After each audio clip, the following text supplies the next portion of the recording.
وَلَقَدْ يَسَّرْنَا الْقُرْآنَ لِلذِّكْرِ فَهَلْ مِن مُّدَّكِرٍ الحمد للہ رب العالمین والصلاة والسلام علی اشرف الانبیاء والمرسلین اما بعد فاعوذ باللہ من الشیطان الرجیم من ہمزہ ونفخہ ونفثہ بسم اللہ الرحمن الرحیم رب اشرح لی صدری ويسر لي أمري واحلل عقدة من لساني يفقه قولي اللهم انفعنا بما علمتنا وعلمنا ما ينفعنا وزدنا علما فبشر عبادي الذين يستمعون القول فيتبعون أحسنه أولئك الذين هداهم الله وأولئك هم أولو الألباب.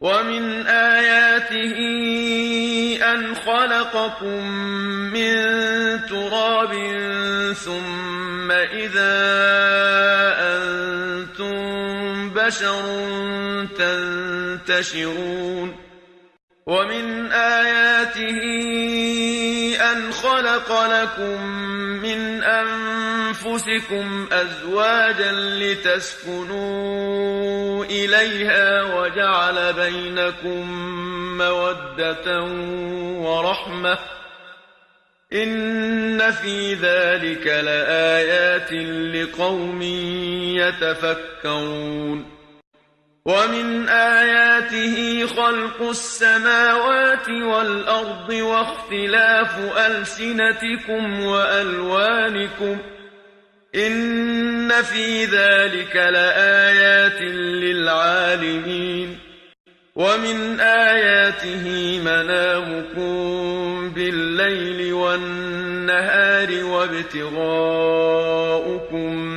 من فضله إن في ذلك لآيات لقوم يسمعون ومن آياته أن خلقكم من تراب ثم إذا أنتم بشر تنتشرون اور اس کی نشانیوں میں سے ان خلقکم یہ کہ اس نے پیدا کیا تمہیں من تراب مٹی سے ثم اذا انتم بشر پھر اچانک ہی تم ایک بشر کے طور پر تنتشرون تم پھیل جاتے ہو.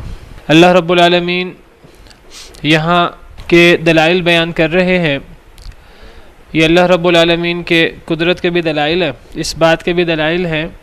پچھلی آیت کریمہ میں بعث بعد الموت کی بات ہوئی ہے کہ اللہ تعالیٰ زندہ کو مردہ سے نکالتا ہے, مردہ کو زندہ سے نکالتا ہے اور زمین کو اس کی موت کے بعد زندہ کرتا ہے, اور پھر فرمایا اسی طرح تم اٹھائے جاؤ گے, اسی طرح تم نکالے جاؤ گے.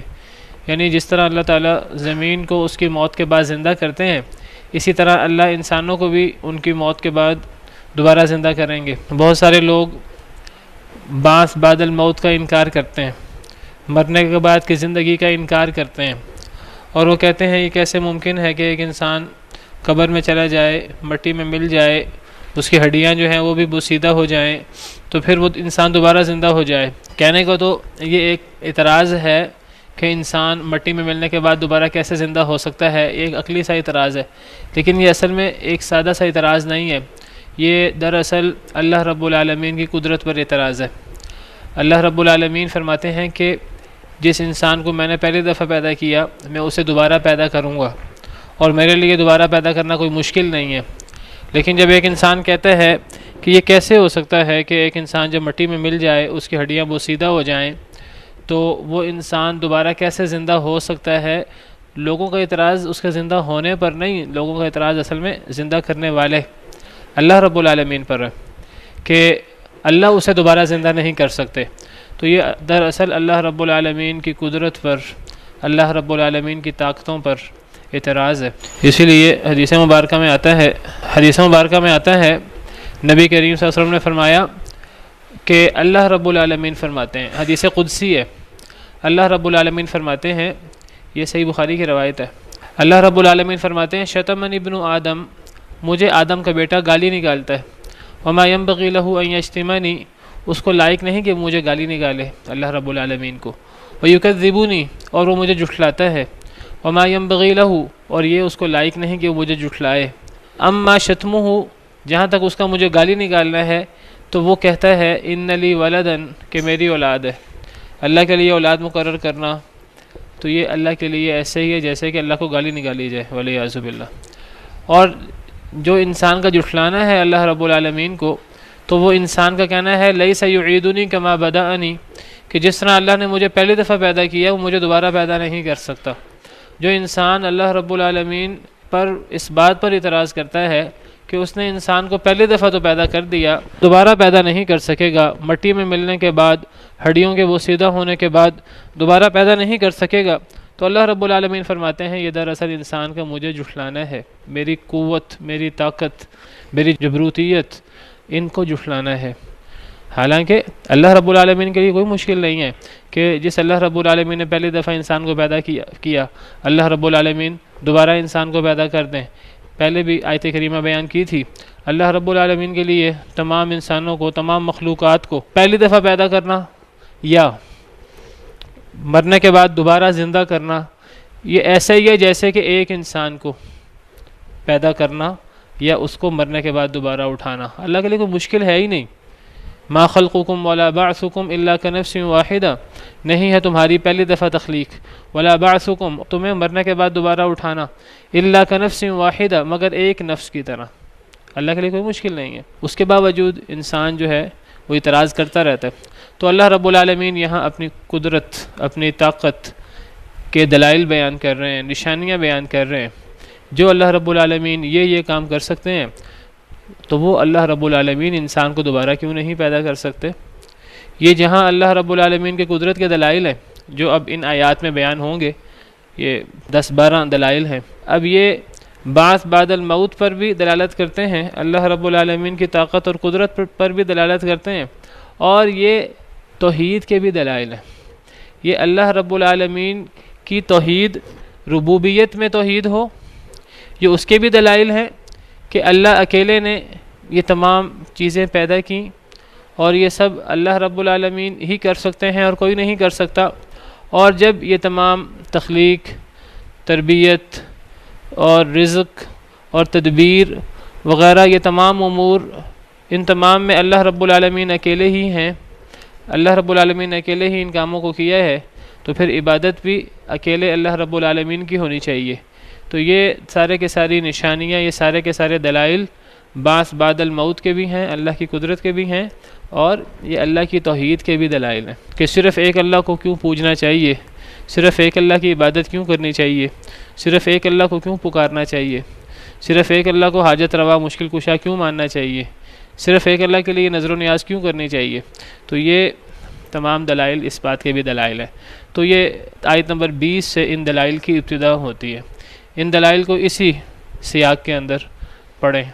وَمِنْ آیَاتِهِ أَنْ خَلَقَكُم مِّن تُرَابٍ، اور اس کی نشانیوں میں سے اللہ رب العالمین کی بڑی بڑی نشانیاں، بڑی بڑی قدرتیں، ان نشانیوں میں سے ان خلقکم، یہ کہ اس نے پیدا کیا تمہیں، من تراب، مٹی سے۔ اللہ رب العالمین نے انسان کو پیدا کیا، بنی نوع انسانیت کو پیدا کیا، اور اس پیدا کرنے میں اللہ رب العالمین کے ساتھ کوئی شریک نہیں ہے، اور یہ بات تمام مشرکین بھی مانتے ہیں، مسلمانوں کے ساتھ ساتھ مشرکین، یہودی، عیسائی، مجوسی سب مانتے ہیں اس بات کو کہ اللہ رب العالمین ہی انسان کے خالق ہیں، اور انہوں نے انسان کو مٹی سے پیدا کیا۔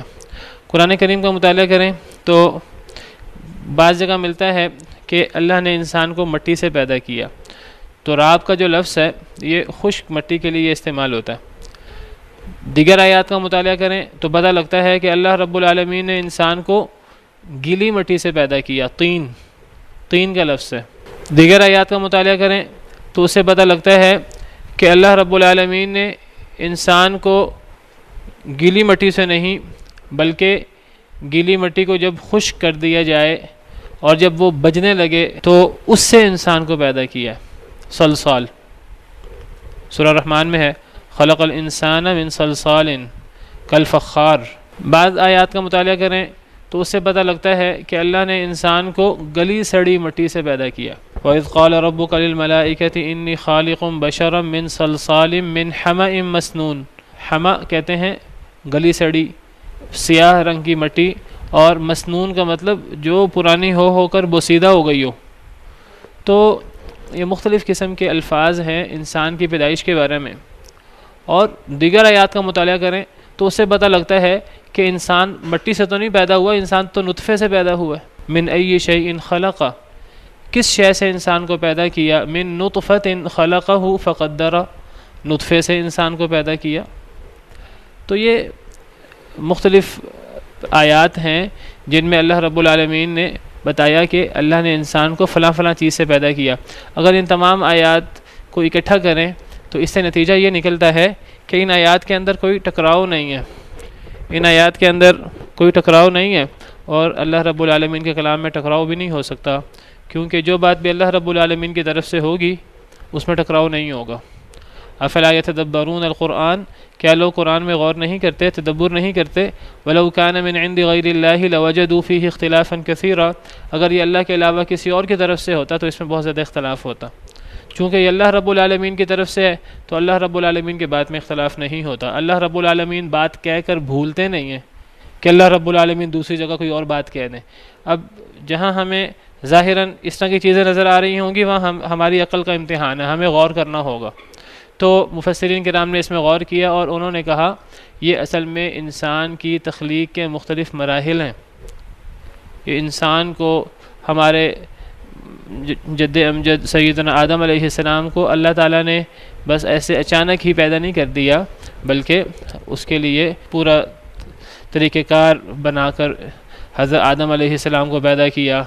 پہلے خشک مٹی لی، پھر اس خشک مٹی کو گیلا کر کے اس کو کیچڑ والی مٹی بنا دیا، طین جس کو کہتے ہیں۔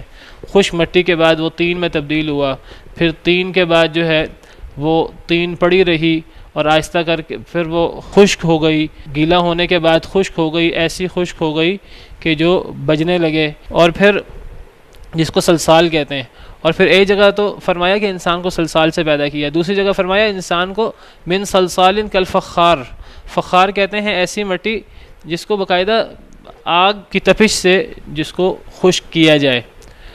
تو یہ مرحلہ بھی انسان کی تخلیق میں آیا، اور پھر اس مٹی کو لمبا عرصہ کے لیے چھوڑ دیا گیا، اس کے اندر سڑانڈ اور اس کے اندر بساند اور اس کے اندر جو ہے بدبو پیدا ہو گئی، اور پھر ان تمام مرحلوں سے انسان پیدا ہوا۔ اور پھر جب سیدنا آدم علیہ السلام پیدا ہو گئے تو پھر اللہ نے آگے جو نسل چلائی ہے ان کے بعد وہ نسل آگے پھر نطفہ سے چلائی ہے۔ تو اس طرح کر کے یہ تمام مرحلے، یہ تمام مراحل انسان کی تخلیق کے اندر آئے ہیں۔ تو اللہ رب العالمین نے قرآن میں جہاں جہاں بھی ذکر کیا ہے انسان کی تخلیق کا، تو کسی جگہ کسی مرحلے کا، کسی جگہ کسی مرحلے کا، کسی جگہ کسی مرحلے کا۔ تو یہاں ذکر ہے کہ اللہ نے انسان کو مٹی سے پیدا کیا، یہاں تراب کا لفظ ہے جو خشک مٹی کے لیے استعمال ہوتا ہے۔ تو اللہ کی نشانیوں میں سے کہ اس نے تمہیں پیدا کیا مٹی سے، ثم اذا انتم بشر، پھر اچانک ہی تم ایک بشر کے طور پہ تنتشرون پھیل جاتے ہو۔ یعنی یہ نہیں ہے کہ مٹی سے سیدھا ہی بشر بن جاتا ہے، اس کے مراحل ہیں جس طرح میں نے ذکر کیا، اور قرآن کریم میں یہ مراحل جمال اور تفصیل کے ساتھ بیان ہوئے ہیں۔ پھر ان مراحل کے بعد پھر جب سیدنا آدم علیہ السلام پیدا ہو گئے، پھر آگے جو تناسل کا سلسلہ چلا وہ پھر نطفہ سے، پھر نطفہ سے علقہ، علقہ سے مضغہ، اور پھر مضغہ سے مضغہ مخلقہ، اور پھر اس سے جو ہے وہ اللہ نے جو ہے وہ ہڈیوں پر گوشت چڑھایا، اور پھر اللہ نے ایک نئی تخلیق کی صورت میں پھر انسان جو ہے وہ ماں کے پیٹ سے باہر آتا ہے، اور پھر اس طرح کر کے انسان ایک بشر کی صورت میں آہستہ آہستہ ایک نوجوان کی صورت میں اللہ کی سرزمین پہ پھیل جاتا ہے۔ تو یہاں اللہ نے جو ہے وہ تمام مرحلے جو ہیں وہ اشارتاً یہاں موجود ہیں اس آیت میں، کہ اللہ نے تمہیں مٹی سے بنایا اور پھر تم ایک بشر کے طور پہ، جس طرح ہم اس وقت موجود ہیں، تم بشر کے طور پہ زمین میں پھیل جاتے ہو۔ وَمِنْ آيَاتِهِ أَنْ خَلَقَ لَكُم مِّنْ أَنفُسِكُمْ أَزْوَاجًا لِتَسْكُنُوا إِلَيْهَا، اور اس کی نشانیوں میں سے یہ نشانی بھی ہے کہ اس نے پیدا کیے تمہارے لیے من انفسکم، تمہاری جانوں سے، ازواجن، جوڑے۔ اللہ کی بہت بڑی قدرت ہے کہ اللہ نے تمہارے لیے، یعنی اے بنی نوع انسان، تمہارے لیے اللہ نے تمہاری ہی جانوں سے جوڑے پیدا کیے، لتسکنوا الیہا، تاکہ تم ان کی طرف سکون حاصل کرو۔ تو اللہ کی بہت بڑی قدرت ہے کہ اللہ نے انسانوں کے لیے 7 جوڑے بھی بنائے۔ اگر انسان کے ساتھ انسان کا جوڑا نہ ہوتا تو پھر انسان جو ہے وہ سکون حاصل نہ کر سکتا۔ انسان کی زندگی کے اندر بہت سی نعمتیں ہوتی، اس کے باوجود انسان کی زندگی میں کوئی نہ کوئی کمی ہوتی، لیکن اللہ رب العالمین جس نے انسان کو بنایا، اور اللہ رب العالمین سے بڑھ کر انسان کو کون جانتا ہے؟ الا یعلم من خلق، کیا وہ نہیں جانے گا جس نے پیدا کیا؟ جس نے پیدا کیا وہ سب سے زیادہ جانتا ہے۔ اللہ کو پتہ تھا کہ انسان جو ہے وہ جوڑے کے بغیر انسان کی زندگی وہ سکون والی زندگی نہیں ہوگی، تو اللہ رب العالمین نے انسان کے لیے جوڑا بنایا۔ اور جوڑا بھی کیسا بنایا؟ جوڑا ایسا نہیں بنایا جو کسی دوسری جنس سے ہو۔ اگر یہ جوڑا کسی دوسری جنس سے ہوتا تو شاید انسان کی خواہش پوری ہو جاتی، لیکن وہ جو خواہش پوری ہونے کے ساتھ وہ جو ایک سکون اور ایک اطمینان ہوتا ہے جو اللہ نے رکھا ہے اس کے اندر، وہ سکون اور وہ اطمینان کبھی نصیب نہ ہوتا۔ تو وہ سکون اور وہ اطمینان اسی صورت میں مکمل نصیب ہوتا ہے جب انسان اپنے ہی جانوں میں سے اور اپنے ہی جنس میں سے اپنے جوڑے کے ساتھ انسان زندگی گزارے، ورنہ وہ انسان جو ہے وہ سکون اور اطمینان وہ انسان کو حاصل نہیں ہو سکتا۔ تو یہ بہت بڑی قدرت ہے اللہ تعالیٰ کی کہ اللہ نے انسانوں کی جنس میں سے ہی اس کا جوڑا پیدا کیا، انسانوں کی جنس میں سے اس کا جوڑا پیدا کیا۔ اس سے کیا مراد ہے؟ اس سے مراد یہ ہے کہ اللہ تعالیٰ نے انسان سے ہی مزید انسان جوڑا بنایا، سیدنا آدم علیہ السلام سے ہی ان کی بیوی کو پیدا کیا۔ سیدنا آدم علیہ السلام جنت کے اندر تھے، تو جنت کی نعمتوں کے باوجود وہ پوری طرح مطمئن نہیں تھے، کوئی کمی ان کو محسوس ہوتی تھی، تو اللہ رب العالمین نے پھر انہی میں سے، انہی کی بائیں پسلی سے اللہ رب العالمین نے اما حوا کو پیدا کیا۔ حدیث مبارکہ میں آتا ہے کہ استوصوا بالنساء، نبی صلی اللہ علیہ وسلم کا ارشاد ہے کہ عورتوں کے بارے میں میری وصیت سن لو، میری وصیت حاصل کرو۔ فإن المرأة خلقت من ضلع، عورت جو ہے وہ پسلی سے پیدا ہوئی ہے۔ وإن أعوج شيء في الضلع أعلاه، اور پسلی میں جو سب سے ٹیڑھی پسلی ہوتی ہے وہ سب سے اونچی پسلی ہوتی ہے۔ تو حضرت حوا کو حضرت آدم علیہ السلام کی پسلی سے پیدا فرمایا گیا، اور بائیں پسلی سے احادیث مبارکہ میں اس کی وضاحت موجود ہے۔ تو بائیں پسلی سے حضرت حوا کو بنایا گیا۔ تو یہ مطلب ہے کہ اللہ کی نشانیوں میں سے یہ کہ اس نے بنایا تمہارے لیے تمہاری ہی جانوں سے جوڑے، لتسکنوا الیہا، تاکہ تم ان کی طرف سکون حاصل کرو۔ وجعل بینکم مودۃ ورحمہ، اور اس نے کر دی تمہارے درمیان محبت اور رحمت۔ یہ اللہ رب العالمین کی بڑی قدرت ہے کہ ایک تو اللہ رب العالمین نے ہمیں پیدا کیا، اور ہمیں پیدا کرنے کے بعد ہمیں میں سے ہمارے جوڑے بنائے، ہمیں میں سے ہمارے جوڑے پیدا کیے تاکہ ہم ان کی طرف سکون حاصل کریں، اور پھر یہیں پر بس نہیں کی، پھر ان جوڑوں کے اندر محبت اور رحمت یہ اللہ نے رکھی، اور یہ مودت اور رحمت اور یہ محبت اور رحمت یہ دو میاں بیوی کے اندر جو ہوتی ہے یہ اللہ کی طرف سے ایک خاص دین ہوتی ہے، اور یہ مودت اور یہ رحمت میاں بیوی میں ہی ہوتی ہے۔ یہ میاں بیوی کے علاوہ کوئی اور جوڑے ہوں جن کے اندر نکاح صحیح موجود نہ ہو، اور جو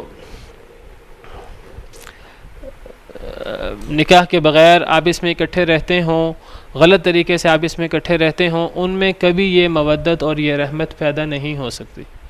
یہ اللہ رب العالمین میاں بیوی کے دل میں ایک دوسرے کے بارے میں خاص قسم کی محبت پیدا کرتے ہیں۔ حدیث مبارکہ میں آتا ہے، نبی کریم صلی اللہ علیہ وسلم کا ارشاد ہے، اس میں یہ ہے کہ عورت کو پسلی سے پیدا کیا گیا ہے، اور جو سب سے اونچی پسلی ہوتی ہے تو وہ سب سے ٹیڑھی پسلی ہوتی ہے۔ تو عورت کو جو ہے وہ اس سے پتہ لگتا ہے عورت کو زیادہ ٹیڑھی پسلی سے پیدا کیا گیا ہے۔ تو فرمایا کہ اب چونکہ عورت کو پسلی سے پیدا کیا گیا ہے لہٰذا وہ ٹیڑھی رہے گی، وہ مکمل سیدھی نہیں ہوگی۔ اب تم نے اگر ان کے ساتھ گزارا کرنا ہے تو تمہیں ان کے ٹیڑھ پن کے ساتھ گزارا کرنا ہے۔ اگر تم اس کو تیر کی طرح سیدھا کرنا چاہو گے کہ وہ بالکل سیدھی ہو جائیں تو ان کو سیدھا کرنا، ان کو توڑنا ہے، اور توڑنے سے بڑا طلاق ہے۔ تو مراد اس سے یہ ہے کہ اللہ نے آزمائش کے لیے بیویاں پیدا تو کی ہیں سکون کے لیے، اور اللہ نے مودت اور محبت بھی رکھی ہے، لیکن اللہ نے جو ہے وہ ان کا مزاج اس طرح کا رکھا ہے کہ وہ ان کا مزاج وہ بالکل سیدھی نہیں ہیں، ان میں کوئی تھوڑی سی کجی، تھوڑا سا ٹیڑھ پن موجود ہے۔ آزمائش کے لیے اللہ نے رکھا ہے کہ انسان جو ہے وہ اس کے ساتھ زندگی گزار سکتا ہے کہ نہیں گزار سکتا۔ تو انسان کو چاہیے کہ انسان جو ہے وہ کوئی ایسی چیز دیکھے اپنی بیوی میں جو انسان کو ناپسند ہو، تو انسان جو دوسری اللہ نے بہت ساری خیریں رکھی ہیں، ان دوسری خیروں کو مد نظر رکھتے ہوئے انسان اس چیز سے صرف نظر کرے۔ اور اسی طرح عورت بھی اگر اپنے شوہر میں کوئی کمی دیکھے تو عورت بھی اپنے شوہر کی خامیوں سے صرف نظر کرے۔ اسی لیے اللہ تعالیٰ نے قرآن کریم میں فرمایا فَإِن كَرِهْتُمُوهُنَّ فَعَسَىٰ أَن تَكْرَهُوا شَيْئًا وَيَجْعَلَ اللَّهُ فِيهِ خَيْرًا كَثِيرًا، اگر تم عورتوں میں کسی چیز کو ناپسند کرو تو ممکن ہے تم ایک خامی کو ناپسند کر رہے ہو، اللہ نے اس میں دیگر بہت ساری خیریں رکھی ہوں۔ تو انسان کا یہ ایک عقل مند انسان کا یہ کام نہیں ہے کہ وہ ایک خامی کو مد نظر رکھتے ہوئے اس کو اتنا بڑھا دے کہ اس کی وجہ سے جو ہے وہ پسلی کو سیدھا کرنے پر تل جائے اور کہ بس میں نے سیدھا کر کے چھوڑنا ہے، تو سیدھا کرنا طلاق دینا ہے، وہ طلاق کے بغیر پھر اصلاح نہیں ہو سکتی، تو اس کے ساتھ ہی زندگی گزارنی ہے۔ تو اللہ نے انسان کو سکھایا ہے کہ انسان کو جو ہے وہ کوئی اگر کسی میں کمی ہو تو انسان کو دیگر بہت ساری خوبیاں ان پہ نظر رکھنی چاہیے۔ تو میں بات کر رہا تھا کہ اللہ رب العالمین نے صرف جوڑے پیدا نہیں کیے بلکہ اللہ نے ان کے اندر محبت بھی رکھی ہے، اور یہ اللہ کی طرف سے ایک خاص الگ سے اللہ کی بہت بڑی نعمت ہے، بہت بڑی رحمت ہے۔ اسی لیے نبی کریم صلی اللہ علیہ وسلم کا ارشاد ہے کہ آپ نے فرمایا لم نرى للمتحابین مثل النکاح، ہم نے دو محبت کرنے والوں کے لیے نکاح جیسی چیز نہیں دیکھی۔ نبی کریم صلی اللہ علیہ وسلم کا ارشاد ہے، صحیح حدیث ہے، آپ نے فرمایا دو محبت کرنے والوں کے لیے نکاح جیسی چیز نہیں ہے، یعنی نکاح کے بعد میاں بیوی وہ اصل میں ایک دوسرے کے حقیقی محبوب ہوتے ہیں، اور دو محبت کرنے والوں کے لیے نکاح جیسی چیز نہیں ہے۔ اگر دو خاندان ایک دوسرے سے محبت رکھتے ہیں تو وہ اگر آپس میں نکاح کر لیں گے تو یہ نکاح سے ان کی محبت آپس میں بہت زیادہ بڑھ جائے گی، اور نکاح کے نتیجے میں اللہ کی طرف سے ایک خاص قسم کی محبت میاں بیوی کے دل میں ایک دوسرے کے بارے میں پیدا ہوتی ہے، اور یہ مودت اور یہ رحمت جو میاں بیوی نہیں ہے نکاح صحیح کے ساتھ، ان کے دل میں یہ مودت اور یہ محبت نہیں ہو سکتی۔ اسی مودت اور محبت کی وجہ سے آپ دیکھتے ہیں کہ میاں بیوی ایک دوسرے کے لیے بڑی سے بڑی قربانی دینے پر بھی تیار ہو جاتے ہیں۔ آپ نے ایسے لوگ بھی دیکھے ہوں گے جو اپنی بیوی کے لیے، بیوی بچوں کے لیے باقاعدہ بڑی سے بڑی قربانی دینے پر بعض دفعہ ان کی حفاظت کرتے کرتے اپنی جان دینے تک تیار ہو جاتے ہیں، اور یہ چیز صرف مردوں میں نہیں ہے، عورتوں میں بھی یہ چیز موجود ہے۔ تو ہر ایک میں مودت اور رحمت کی اپنی اپنی صورتیں ہیں، تو میاں بیوی ایک دوسرے کے لیے بڑی سے بڑی محبت دینے پر، بڑی سے بڑی قربانی دینے پر تیار ہوتے ہیں۔ تو یہ اللہ رب العالمین کی طرف سے اللہ نے یہ رکھا ہے۔ نہیں وہ نکاح کے بعد ہے، وہ نکاح کے بعد ہے، وہ نکاح کے بعد ہے، نکاح کے بعد، نکاح کے بعد ہے، اس سے پہلے تو وہ پھر محبت نہیں ہے، پھر اس کے لیے وہ لفظ عشق استعمال ہوتا ہے۔ وہ عشق لفظ کے اندر جو ہے نا وہ جنس اور یہ چیزیں ساتھ شامل ہوتی ہیں۔ یہ چیز انسان کو غلط تعلق کی طرف بھی مائل کر دیتی ہے، زنا کی طرف اور ان چیزوں کی طرف بھی مائل کر دیتی ہے۔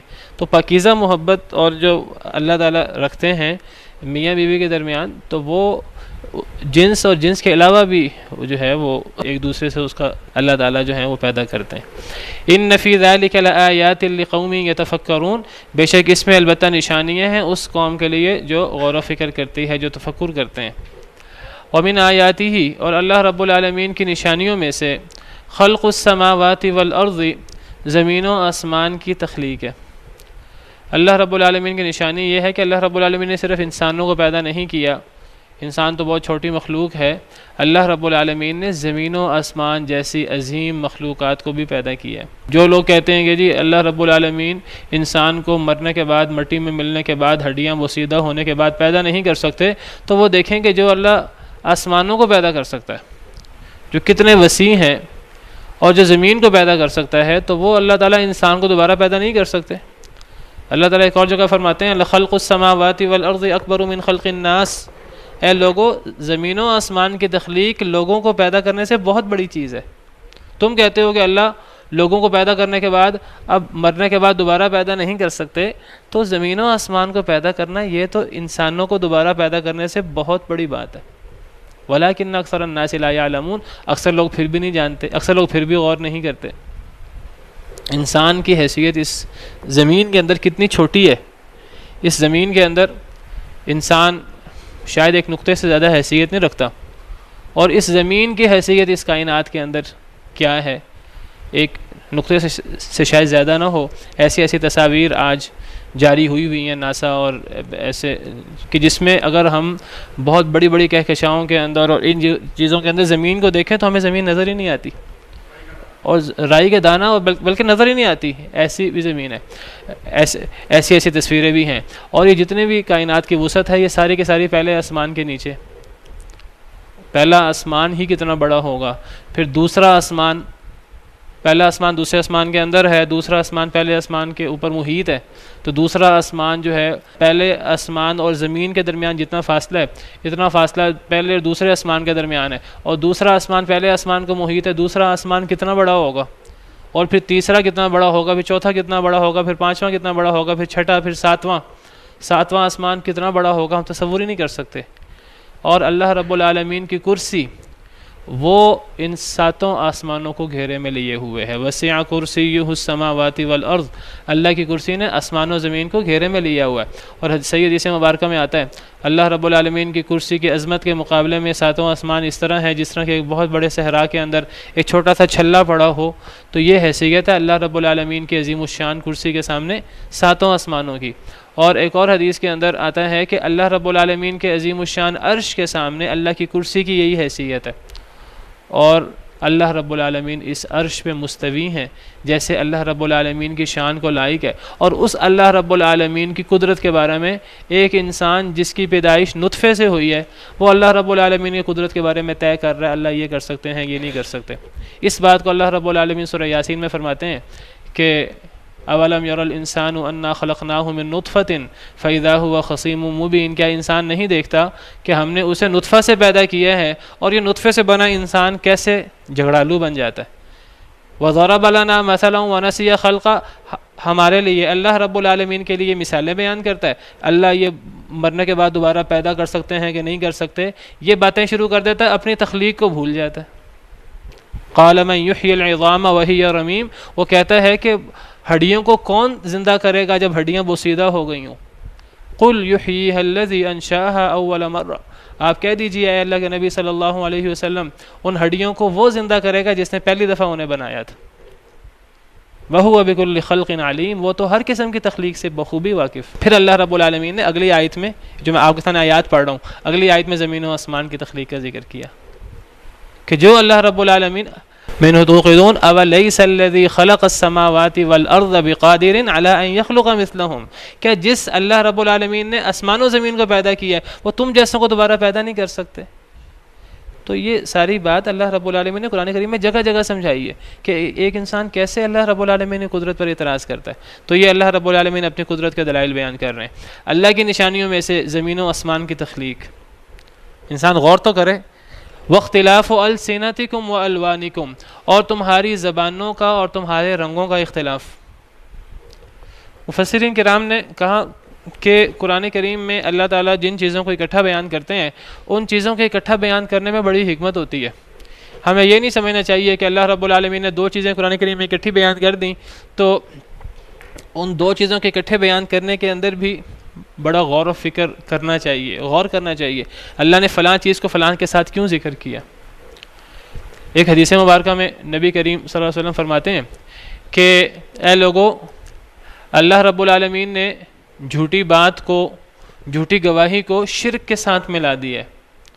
یعنی جھوٹی گواہی اور جھوٹی بات یہ کوئی ہلکی چیز نہیں ہے، چھوٹی چیز نہیں ہے، یہ شرک کے برابر جرم ہے. اور اللہ رب العالمین نے اس کو شرک کے ساتھ ملایا ہے. اور پھر نبی صلی اللہ علیہ وسلم نے قرآن کریم کی آیت تلاوت کی. کون سی آیت؟ فَاجْتَنِبُوا الرِّجْسَ مِنَ الْأَوْثَانِ وَاجْتَنِبُوا قَوْلَ الزُّورِ. سورہ حج کی یہ آیت کریمہ ہے، سورہ حج آیت نمبر 30. نبی صلی اللہ علیہ وسلم نے پھر یہ آیت تلاوت کی.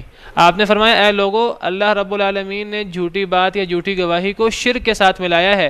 پھر یہ آیت تلاوت کی. اس آیت میں آپ دیکھیے کہ شرک کا اور جھوٹی بات کا اکٹھا ذکر ہے کہ پس اجتناب کرو بتوں کی پلیدگی سے.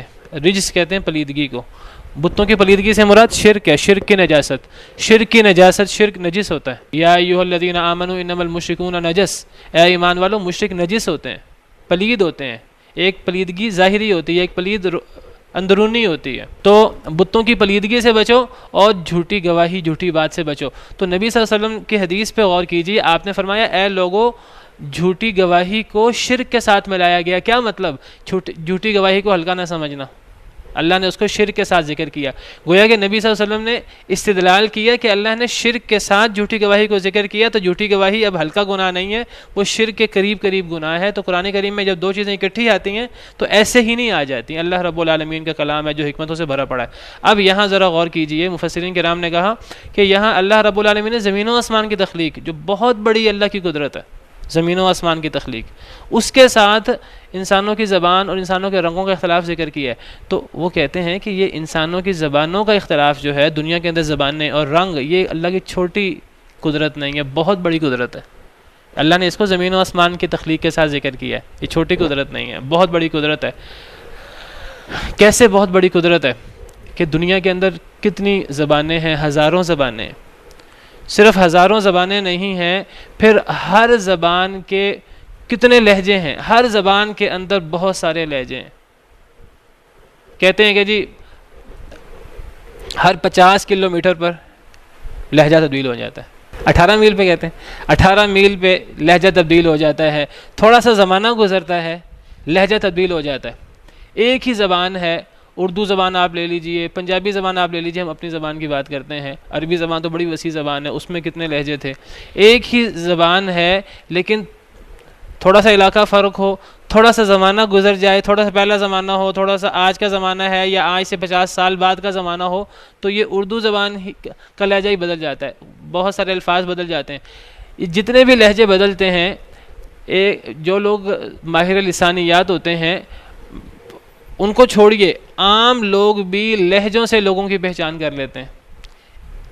دنیا میں کتنے لوگ ہیں، تو اگر ایک بندہ تھوڑا سا اس زبان کے بارے میں جانتا ہو، ایک بندے کے بارے میں یہ نہ پتہ ہو کہ وہ بندہ انڈیا کا ہے، پاکستان کا ہے، بنگلہ دیش کا ہے، کہ وہ بندہ کہاں کا ہے، وہ اردو بولے گا، اردو ان علاقوں میں بولی جاتی ہے، اور دیگر جو بر صغیر کے علاقے ہیں وہاں بھی اردو بولی یہ سمجھی جاتی ہے. ایک بندہ اردو بولے گا تو ماہر لسانیات تو چھوڑیں، عام بندے بھی کئی دفعہ پہچان لیتے ہیں یہ جو زبان اور لہجہ بول رہا ہے یہ تو لاہور کا ہے، یہ تو فیصل آباد کا ہے، یہ تو کراچی کا ہے، یہ تو لکھنؤ کا ہے، اور یہ تو فلاں فلاں جگہ کا ہے.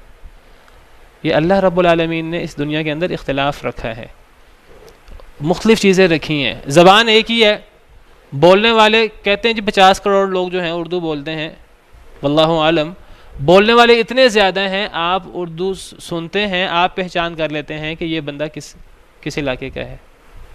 پھر لوگوں کے رنگ، صرف لوگوں کے رنگ نہیں ہیں یہاں، ویسے لوگوں کے رنگوں کی بات ہو رہی ہے. اللہ نے ہر چیز کے اندر رنگ رکھے ہیں. کہ دنیا کے اندر رنگ نہ ہو تو دنیا بے رنگ ہو جائے، اور دنیا کا یہ جو ایک کنٹراسٹ اور ایک خوبصورتی ہے شاید وہ ماند پڑ جائے. یہ دنیا میں ہر چیز کے اندر رنگ موجود ہے. اللہ رب العالمین فرماتے ہیں الم تر ان اللہ انزل من السماء ماء، کیا آپ نہیں دیکھتے کہ اللہ رب العالمین نے بلندی سے پانی اتارا. فاخرجنا به ثمرات مختلفا الوانها، اس پانی کے ذریعے ہم نے پھل نکالے جن کے رنگ مختلف ہیں، پھلوں کے رنگ مختلف. ومن الجبال جدد بیض وحمر مختلف الوانها، پہاڑوں میں بھی کچھ پہاڑ سیاہ ہیں، کچھ پہاڑ سفید ہیں، کچھ پہاڑ سرخ ہیں. مختلف الوانها، جن کے رنگ مختلف ہیں. وغرابیب سود، اور کچھ تو کالے سیاہ، کچھ تو بالکل ہی کالے سیاہ ہوتے ہیں، کچھ ویسے تھوڑے سے کم سیاہ ہوتے ہیں، سیاہی مائل ہوتے ہیں، اور کچھ بالکل ہی سیاہ. غرابیب سود سے مراد یہ. ومن الناس والدواب والانعام مختلف الوانه كذلك، یہ تو پھلوں کی بات ہے اور پہاڑوں کی بات ہے. اللہ فرماتے ہیں اور لوگوں میں بھی اور جانوروں میں بھی اور چپایوں میں بھی مختلف الوانه، اسی طرح مختلف رنگ ہیں. كذلك، اسی طرح. تو یہ رنگوں کا فرق ہونا یہ اللہ رب العالمین کی بہت بڑی قدرت ہے. رنگوں کا فرق ہونا، کہنے کو دنیا کے اندر 2 بڑے رنگ ہیں انسانوں کے. اگر انسانوں کے رنگ کی بات کریں، بنیادی طور پہ 2 بڑے رنگ ہیں، ایک سیاہ اور ایک سفید. لیکن ان سیاہ اور سفید کے اندر کتنی جو ہے وہ تفصیل ہے. جو حبشی لوگ ہیں، حبشی لوگوں کے رنگ بھی مختلف ہیں. جو سفید لوگ ہیں، سفید لوگوں کے رنگ بھی مختلف ہیں، کئی لوگوں کے گندمی ہوتے ہیں، کئی لوگوں کے سفید ہوتے ہیں، کئی لوگوں کے سرخ و سفید ہوتے ہیں، کئی لوگوں کے پیلے ہوتے ہیں، کئی لوگوں کے کس طرح کے رنگ ہوتے ہیں۔ پھر ایک علاقے کے لوگوں کے رنگ عام طور پہ قریب قریب ہوتے ہیں، ایک علاقے کے جن لوگوں کے رنگ قریب ہوتے ہیں تو ان کے بھی رنگوں کا جو ہے کسی حد تک فرق ہوتا ہے۔ پھر اگر ایک علاقے کے لوگوں کے یا کچھ لوگوں کے یا ایک گھر کے لوگوں کے، ایک قبیلوں کے لوگوں کے رنگ بالکل ایک جیسے بھی ہو جائیں، اس کے باوجود اللہ تعالیٰ نے پہچان کی اور بہت سی صورتیں رکھی ہیں۔ دو بھائی جو ہیں وہ بالکل جڑواں پیدا ہوں، ان کے بالکل ایک جیسے رنگ ہوں، ایک جیسے نقش و نگار ہوں۔ آپ دیکھیے کہ جتنے بھی انسان ہیں سب کے دو آنکھیں ہیں، اگر وہ صحیح سلامت ہوں، سب کے دو آنکھیں ہیں، سب کے دو کان ہیں، سب کا ناک ہے، سب کی ایک جیسی شکل و صورت ہے، اس کے باوجود جو ہے وہ ہر انسان دوسرے انسان سے پہچانا جاتا ہے۔ تو اللہ نے پہچان کے اتنے ذریعے بنائے ہیں کہ ہر انسان دوسرے انسان سے مختلف ہے۔ دو جڑواں بھائی بھی ہوں اور دو آئیڈینٹیکل ٹوئنز بھی ہوں، ان میں بھی پہچان آپس میں ہو جاتی ہے۔ اب تو سائنس نے مزید ترقی کر لی ہے، اب تو کہتے ہیں جی ہمارے جسم کا ہر حصہ وہ دوسرے حصے سے مختلف ہے، یہ ہمارے انگلیوں کے پوروں کے جو ہے وہ فنگر پرنٹس اور آنکھوں کے جو ہے وہ اب کیمرے سے جو ہیں وہ ایئرپورٹ پہ آنکھوں کا تصویر لیتے ہیں، کہتے ہیں ہر انسان کی آنکھیں جو ہیں وہ دوسرے سے مختلف ہیں، اور انسان کے جسم کا ہر حصہ دوسرے کے جسم کے ہر حصے سے مختلف ہے۔ تو یہ سارے اختلاف، یہ رنگوں کا ہو، یہ زبانوں کا ہو، یہ ذائقوں کا ہو، یہ جس چیز کا بھی اختلاف ہو، یہ ساری کی ساری اللہ رب العالمین کی بہت عظیم الشان قدرت ہے، اور اللہ نے اسے زمین و آسمان کی تخلیق کے ساتھ ذکر کیا۔ اللہ رب العالمین کی نشانیوں میں سے زمین و آسمان کی تخلیق اور تمہاری زبانوں اور تمہارے رنگوں کا اختلاف۔ ان فی ذلک لآیات للعالمین، بے شک اس میں نشانیاں ہیں علماء کے لیے۔ یہاں لفظ بھی آپ دیکھیے، یہاں عام لوگوں کا ذکر نہیں، یہاں علماء کا ذکر ہے، یہ بہت بڑی نشانی ہے۔ زمین و آسمان کی تخلیق اور زبانوں کا اور رنگوں کا اختلاف، فرمایا اس میں تو نشانیاں ہیں للعالمین، ایک ہوتا عالمین، لام پہ زبر ہو تو جہان والوں کے لیے، اگر لام پہ زیر ہو تو عالم کی جمع عالمین، علماء کے لیے نشانیاں ہیں، یہ عام لوگوں کے لیے نہیں، یہ علماء کے غور و فکر کرنے کی قابل یہ چیزیں ہیں۔ چلیں اذان ہو جائے تو اذان کے بعد پڑھ لیتے ہیں۔ منامکم، تمہارا سونا ہے، منام اور نوم ایک معنی میں ہے، تمہارا سونا، باللیل رات کو، والنہاری اور دن کو، وابتغاؤکم من فضلی اور تمہارا تلاش کرنا اللہ کا فضل۔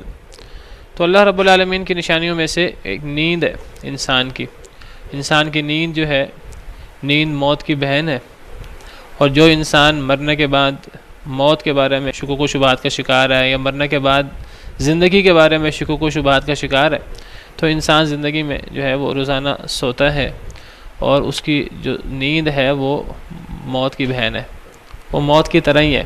اور اللہ رب العالمین نے سونے اور سونے کے بعد جاگنے کو موت اور موت کے بعد دوبارہ اٹھنے سے تشبیہ دی ہے قرآن کریم میں، اور سمجھایا ہے سورہ زمر آیت نمبر 42، اللہ یتوفی الانفس حین موتہا، اللہ فوت کرتے ہیں انسانوں کو، نفسوں کو، حین موتہا ان کی موت کے وقت، واللتی لم تمت فی منامہا اور جن کی ابھی موت نہیں آئی ہوتی ان کو اللہ ان کی نیند میں فوت کر دیتے ہیں۔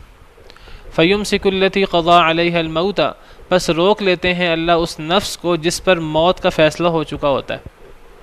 کئی لوگ سوتے ہیں، سونا بھی نیند کی طرح ہی ہے، سونا بھی موت کی طرح ہی ہے۔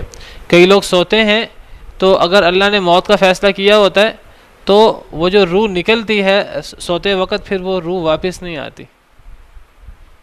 اللہ وہ جو روح ہے اللہ اس کو فوت کر دیتے ہیں، ایک تو موت کے وقت فوت کرتے ہیں، اور جن کو ابھی موت نہیں آئی ہوتی ان کو ان کی نیند میں اللہ تعالیٰ ان کی بھی روح کو لے لیتے ہیں نیند کے وقت۔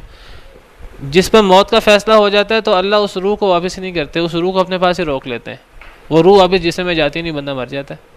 کئی لوگ ہم دیکھتے ہیں کہ بالکل صحیح سالم سوئے ہوتے ہیں، بعد میں اٹھتے ہی نہیں ہیں۔ یہ مطلب ہے فیمسک التی قضا علیہا الموت، بس وہ روک لیتے ہیں اس نفس کو، اس روح کو جس پر موت کا فیصلہ ہوتا ہے، ویرسل الاخری اور جس پر ابھی موت کا فیصلہ نہیں ہوتا اس کو چھوڑ دیتے ہیں، الی اجل مسمی ایک وقت مقررہ تک، اس کے لیے بھی ایک وقت مقررہ ہے جس کے بعد اسے مر جانا ہے۔ ومن آیاتہ منامکم، تو فرمایا اور اللہ کی نشانیوں میں سے تمہارا سونا ہے، باللیل رات کو، والنہاری اور دن کو۔ رات کو انسان سوتا ہے اور اللہ نے نیند کے لیے رات بنائی ہے، نیند کے لیے اللہ نے رات بنائی ہے، دن اللہ نے کام کے لیے بنایا، لیکن اللہ نے یہاں سونے کے ساتھ رات کا بھی ذکر کیا، دن کا بھی ذکر کیا ہے۔ اس کا مطلب ہے دن میں بھی نیند ہوتی ہے۔ کس وقت؟ فجر کے بعد، ظہر قیلولہ، جو ظہر کی نیند ہے، جو ظہر کی نماز سے پہلے یا ظہر کی نماز کے فوراً بعد تھوڑا سا وقت لیٹنا، یہ باقاعدہ نبی صلی اللہ علیہ وسلم صحابہ کرام قیلولہ فرماتے تھے، اور نبی صلی اللہ علیہ وسلم اس کی ترغیب دیا کرتے تھے، اور اس کے بڑے فوائد ہیں۔ نبی کریم صلی اللہ علیہ وسلم کا ارشاد ہے، صحیح حدیث مبارکہ ہے، علامہ البانی نے اس کو السلسلہ صحیحہ میں بیان کیا ہے۔ السلسلہ صحیحہ، اس میں علامہ البانی نے اس حدیث کو صحیح قرار دیا ہے، صحیح الجامع میں بھی اس حدیث کو صحیح قرار دیا ہے۔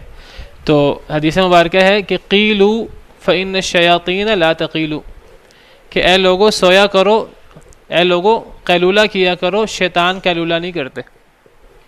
ذرا غور کریں کتنا زور ہے اس حدیث میں، کہ اے لوگو قیلولہ کیا کرو، شیطان قیلولہ نہیں کرتا۔ تو انسان کو قیلولہ کرنا چاہیے۔ جو انسان قیلولہ کرتا ہے دن کے وقت، ضروری نہیں کہ دن کے وقت انسان 2-3 گھنٹے سوئے تو یہ قیلولہ ہے، وہ انسان دن کے وقت 15 منٹ 20 منٹ کے لیے ایک تھوڑا سا نیپ لے لے تو یہ قیلولہ ہے۔ یہ ظہر سے کچھ پہلے یا ظہر کے فوراً بعد جو ہے، یہ تھوڑے عرصے کے لیے ہوتا ہے۔ ظہر سے پہلے کچھ عرصہ پہلے یا ظہر کے فوراً بعد، دونوں وقت ہیں اس کے۔ بہرحال اس کا اصل وقت جو ہے وہ یہ ظہر سے پہلے یا ظہر کے بعد ہے۔ باقی تھوڑا آگے پیچھے ہو جائے تو کیا وہ قیلولہ کا حکم ہے کہ نہیں، یہ تو پھر علماء بتائیں گے۔ ایک عمومی بات میں نے آپ کو ذکر کی ہے۔ آپ کیا کہہ رہے ہیں؟ اس کا اصل ٹائم جو نبی صلی اللہ علیہ وسلم کی سنت اور صحابہ کرام کو جو طریقہ کار ہمیں پتہ لگتا ہے، تو وہ تو ظہر سے متصل پہلے یا ظہر کے فوراً بعد، کھانے کے بعد آپ سمجھیے۔ اصل تو وہ نہیں ہے، وہ وقت اللہ نے کام کے لیے رکھا ہے، لیکن ہم لوگ جو ہیں وہ عام طور پر صبح سو جاتے ہیں۔ تو اصل وقت جو ہے قیلولہ، تو یہاں دن کے وقت سونے کا ذکر ہے۔ اللہ کی بہت بڑی نشانی ہے تمہارا سونا، رات کو اور دن کو۔ نیند اللہ کی بہت بڑی نعمت ہے۔ نیند آتی ہے تو ہمیں سکون ملتا ہے۔ اگر ایک انسان کو نیند نہ آئے تو پھر ایک انسان کی کیا کیفیت ہوتی ہے۔ ایک مشین چلتی رہے اور مشین کو جو ہے وہ آرام نہ ملے، بالکل وہی کیفیت ایک انسان کی ہوتی ہے۔ تو بہت بڑی قدرت ہے نیند۔ ویسے پسندیدہ نہیں ہے زیادہ، حدیث مبارکہ میں آتا ہے کہ تمہاری صبح میں اللہ نے برکت رکھی ہے۔ وہ تو ہم خود بنا لیتے ہیں نا، ہم خود اب جو چیز بنا لیں، تو اب راتوں کو جو ہے نا وہ لیٹ انسان جو ہے بازاروں میں جائے اور راتوں کو لیٹ سوئے، تو بھی ایک اپنا طریقہ کار بنایا ہوا ہے۔ تو وہ اصل میں یہ ہے کہ لوگوں نے اپنے سونے جاگنے کے اوقات دین کو مد نظر رکھتے ہوئے نہیں بنائے نا، وہ تو انہوں نے بنائے ہیں کہ جیسے اپنی مرضی کی، جیسے دل کیا اس کے مطابق، جیسے آسان لگا ویسے کر لیا۔ تو مسلمان تو اس طرح نہیں کرتا، مسلمان تو ہر چیز کو دیکھتا ہے کہ ہمارے لیے عبادت کے اوقات کیا ہیں، سونے کے اوقات کیا ہیں، جاگنے کے اوقات کیا ہے، اللہ کیا کہتے ہیں، نبی صلی اللہ علیہ وسلم کی سنت کیا ہے۔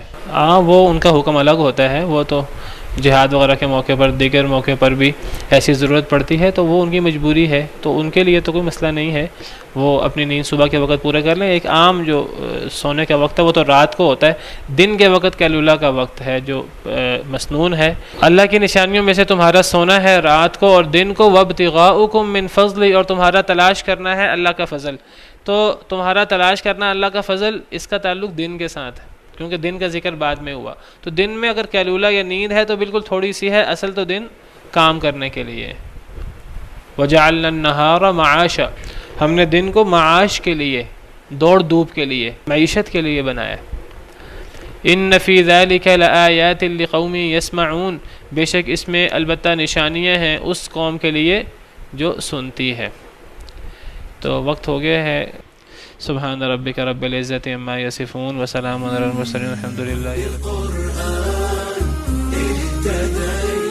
في رحمه تحلو الحياة شوقا